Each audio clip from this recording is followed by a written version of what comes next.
하나님의 말씀 같이 보시겠습니다. 하나님의 말씀은 시편 78편 40절에서 55절까지의 말씀입니다. 시편 78편 40절에서 55절까지의 말씀입니다. 제가 가지고 있는 성경으로 구약 861쪽입니다. 시편 78편 40절에서 55절까지인데요. 오늘은 42절까지만 같이 한 목소리로 읽도록 하겠습니다. 40절부터 42절까지 합독하시겠습니다. 그들이 광야에서 그에게 반항하며 사막에서 그를 슬프시게 함이 몇 번인가. 그들이 돌이켜 하나님을 거듭 시험하며 이스라엘의 거룩하신 이를 노엽게 하였도다. 그들이 그의 권능의 손을 기억하지 아니하며 대적에서 그들을 구원하신 날도 기억하지 아니하였도다. 아멘.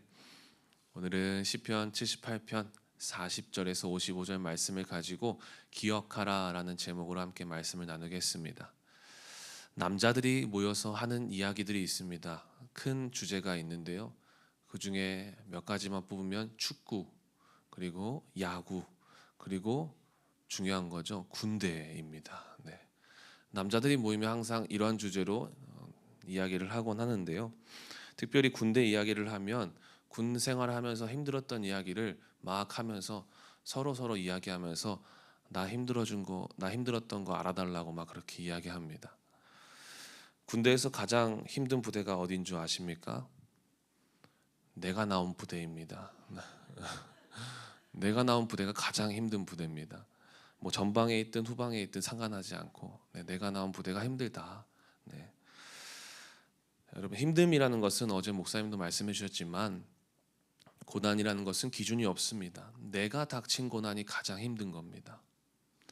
옆에 있는 사람 힘든 거 이해는 하지만 내가 당했을 때 정말 힘들죠. 가장 아프고 힘듭니다. 뭐 교회 안에서도 가정 안에서도 목장 안에서도 서로의 힘듦을 이야기합니다. 다른 힘듦과 아픔을 이야기합니다. 그러나 우리가 이 서로 다른 아픔을 가지고 살아가지만 결국의 해결점, 이 고통과 이 고난의 문제를 이겨낼 수 있는 방법은 다 통일되어 있습니다. 다 한 가지밖에 없습니다. 서로 다른 문제지만 그 문제 해결의 방법은 단 한 가지. 그것이 무엇이냐? 그것은 역설적이게도 고난의 때를 기억하는 겁니다. 그러나 단순히 고난의 때를 기억하는 것이 아니라 고난의 때 함께 하셨던 그 하나님의 은혜를 기억하는 것입니다. 함께 하신 하나님의 은혜를 기억하시기를 간절히 소망합니다. 그래서 오늘 본문에 시인은 지난날의 일들을 돌아봅니다. 43절에서 51절까지 쭉 보시면 애굽에서 행한 일들을 기록하고 있습니다.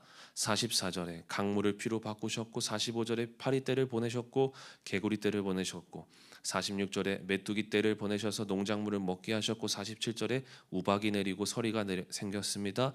48절에 벼락으로 내리치셨습니다. 50절에 전염병으로 죽게 하셨고, 51절에 장자들을 죽였습니다. 이 이야기가 무슨 내용입니까? 애굽에서 보이신 하나님의 10가지 기적들 중에 몇 가지를 이야기한 것입니다.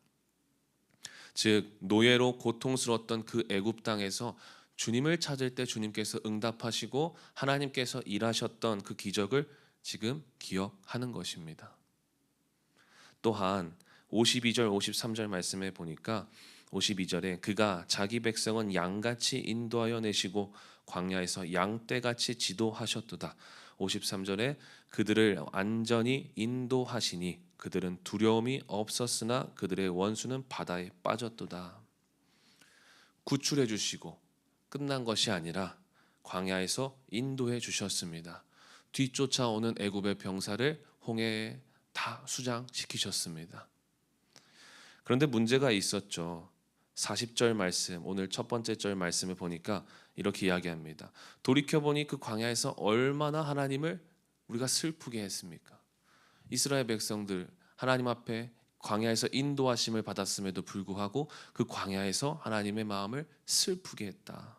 41절에 하나님의 마음을 아프게 했다. 42절 말씀에 그래서 이렇게 이야기하죠. 그들이 그의 권능의 손을 기억하지 아니하며 대적에게서 그들을 구원하신 날도 기억하지 아니하였도다. 문제는 이거였습니다. 하나님의 일하심, 하나님의 선하심, 하나님의 오르심, 하나님의 일하심을 기억하지 않았다라는 것입니다. 여러분, 고통의 문제, 고난의 문제를 통과하지 못하는 이유가 바로 이것입니다. 구원하신 하나님의 은혜를 기억하지 못하기 때문입니다.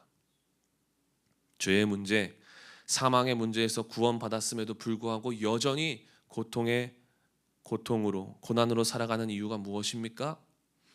나를 위해 십자가에 피 흘려 죽으시고 부활하신 그 주님을 기억하지 않기 때문입니다. 타성에 젖어 부활하신 주님의 놀라운 역사를 날마다 기억하지 않습니다. 상고하지 않습니다. 날마다 고통만, 또 죽을 일만 묵상하는 것입니다. 여러분, 하나님께서 일하셨던 순간을 기억하시길 바랍니다. 가장 비참할 때 곁에 계셨던 주님을 기억하시길 바랍니다. 여러분의 인생이라는 필름에 주님과 함께 하셨던 순간을 기록하시길 바랍니다. 혹 그런 순간이 없으신 분들 계십니까? 나는 하나님의 일하심 경험한 적 없어. 나는 하나님의 일하심 뭔지 몰라. 하나님 나와 함께 하지 않으셨어 라고 생각하시는 분들 계십니까? 그러면 지금 이 순간부터 그런 일이 넘쳐나기를 구하시길 바랍니다. 하나님, 지금부터 함께 하시고 내가 지금 힘든 이 순간에도 일하시는 것을 경험케 하여 주옵소서. 기도하시길 바랍니다. 고난은 고난으로 이겨냅니다. 그러나 고난만 묵상하지 않고 오늘 이 하루 고난 가운데 일하셨던 주님의 일하심을 날마다 기억하시고 주님의 일하심을 구하시기를 간절히 소망합니다. 기도하겠습니다. 주님, 감사합니다. 오늘 이 아침에도 우리에게 말씀하시고 깨닫게 하심에 감사합니다. 하나님, 오늘도 우리가 고난을 묵상하는 것, 그것으로 머물지 않게 하여 주시고 고난 뒤에 일하셨던 하나님의 일하심을 우리가 다시 한번 기억하여서 하나님의 마음을 아프지 않게 하시고 하나님 눈에 눈물 나지 않게 하여 주시고 하나님을 슬프게 하지 않도록 날마다 주님과 함께 하셨던 그 순간을 기억하며 주님을 찬양하고 노래하는 우리 모두가 되게 하여 주옵소서. 그래서 고난의 순간을 기억함으로, 하나님의 일하심을 기억함으로 현재의 고난, 현재의 어려움, 현재의 아픔을 이겨낼 수 있는 우리 모두가 되게 하여 주옵소서. 간증이 없다면 간증을 만들어 주시고 간증 가운데 일하신 하나님을 마음껏 노래하는 우리의 삶이 되게 하여 주옵소서. 가지고 나온 기도의 제목들이 있습니다. 마음 쏟아서 기도하는 우리들의 기도가 나의 뜻이 아니라 주님 뜻이 되게 하여 주옵소서. 예수님의 이름으로 기도하였습니다. 아멘.